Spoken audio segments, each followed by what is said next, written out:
التريلر ل Guardians of the Galaxy Volume 3 نزل، فتعالوا نتكلم عنه ونحلله. بعد عرض Guardians of the Galaxy Holiday Special بفترة قصيرة نزلوا الإعلان بتاع Guardians of the Galaxy Volume 3 اللي هينزل في شهر 5 السنة الجاية إن شاء الله.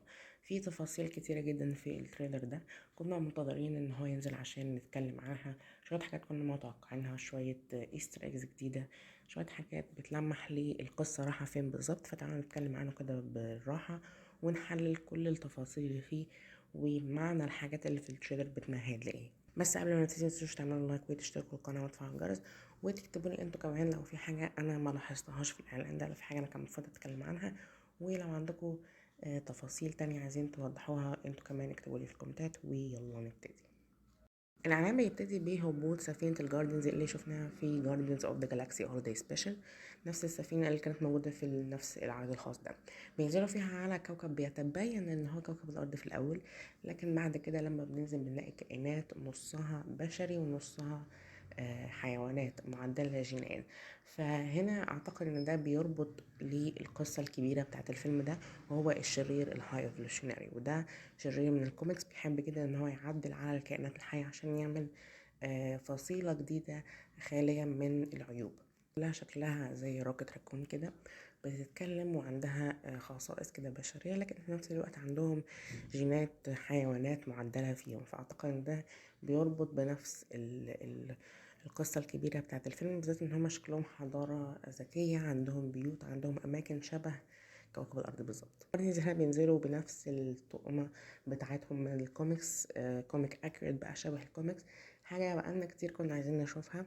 المرة دي بقى خلاص بقوا فرقة رسمية، عندهم الطقم بتاعهم، عندهم الشارة بتاعتهم، ويبقى فيهم أعضاء كتيرة. طبعا هيكون معاهم كوزمو الكلب، وهيكون معاهم شخصيات جديدة، زي كمان الشخصية اللي بنشوفها اللي هي بتحضن روكيت راكون في التريلر. دي من الكوميكس، هي الحبيبة بتاعت روكيت راكون. فأعتقد هنا إنها برضو أكيد هيبقى ليها علاقة بالتاريخ بتاع روكيت، لأن هو هيبقى له البطولة هنا، هيبقى شخصية أساسية جدا. الباك ستوري بتاعته أو الأوريجين بتاعته هيكون ليها أهمية جدا في الفيلم ده، لأن هو كان تجربة، كان الأول راكون عادي جدا، بعد كده اللي اداله الخصائص اللي عنده دي هو التجارب اللي اتعملت عليه. فأعتقد التجارب دي طبعا اتعملت عليه من الهاي ايفولوشنري، والشخصية دي هتكون بتساعده في الهروب. فهتظهر تاني طبعا في الفيلم، وهتشارك الجارديانز في المغامرات بتاعتهم. وده هو وقت روكيت راكون ان هو يظهر كشخصية قوية جدا. وده القوة بتاعت افلام دي، انها بتقدر تاخد شخصيات عجيبة جدا وتخليها شخصيات قوية، شخصيات عندها قصص ملهمة، شخصيات عندها قصص حزينة. فهو ده اللي انا بحبه في افلام Guardians of the Galaxy. هنا بنشوفه كمان على مدار التريلر بيعاني، بنشوفه ان هو قرر ان هو هيواجه الخطر اللي هم عايزينه، وهو طبعا الهاي ايفولوشنري، ان هو مش هيهرب من الماضي بتاعه، هيقرر ان هو يواجهه. بنشوف هنا الجارديانز وهم بينزلوا من على السفينة بتاعتهم لمكان غريب جدا. تفتكر ان هو مجرد كوكب، مجرد جسم سماوي في الفضاء، لكن لما بيقربوا عليه بنشوف كده حاجات زي احشاء، وكمان في كده زي شعيرات على الجسم ده. فاعتقد ان ده آه، كائن ضخم زي كده الراس بتاعت نوير، ان هي كانت راس سيليستيال مقطوعة، ف بتقدر ان هو يستخدموها كمكان يعيش عليه، وفي نفس الوقت شكلها كأنها حاجة حية. ده نفس الفكرة هنا لو هتلاحظوا في الصورة دي. فمعرفش هما بيعملوا ايه على الموضوع ده، لكن كمان البلاد بتاعتهم شكلها مختلف عن العادي. معرفش المكان ده ايه بالظبط، لكن شكله هيكون حاجة ليها علاقة بالهاي ايفولوشنري. بنشوف هنا جامورا اخيرا بتظهر بعد ما اختفت من عالم مارفل السينمائي بقى فترة طويلة. وطبعا لازم نفتكر ان دي مش هي دي جامورا بتاعتنا الأصلية، دي من الخط الزمني اللي هو كان في ان جيم من 2014. فعشان كده هتبقى مختلفة تماما عن جامورا بتاعتنا، عندها حاجات مختلفة، شخصية مختلفة طبعا زي ما شفنا في ان جيم.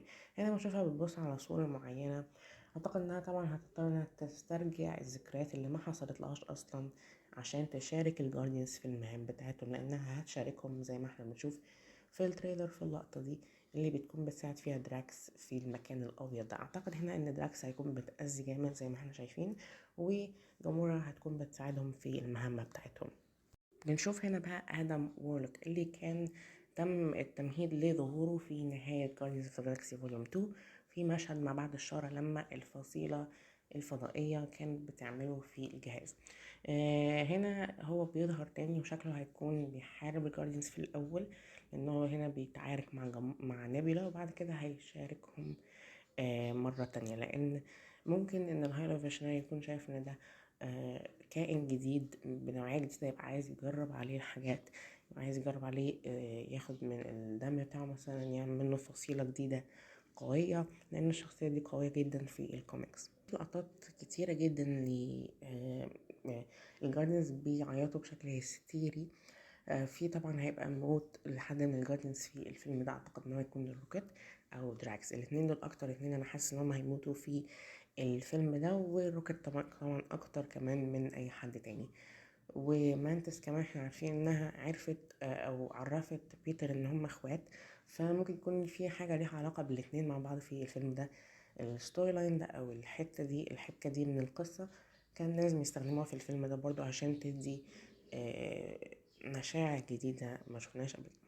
بس ده كان تحليلي لإعلان جاردينز اوف ذا جالاكسي فوليوم 3. اكتبوا لي انتوا كمان لو في حاجة انا ما اتكلمتش عنها، وما تنسوش تعملوا لايك وتشتركوا القناة وتفعلوا الجرس، عشان الفترة الجاية هيبقى في فيديوهات كتيرة جدا عن نهاية السنة والسنة الجديدة، الأفلام اللي ممكن تنتظروها السنة الجاية، الأفلام بتاعت السنة دي كلها، الحصاد بتاع السنة، ايه الحاجات اللي أنا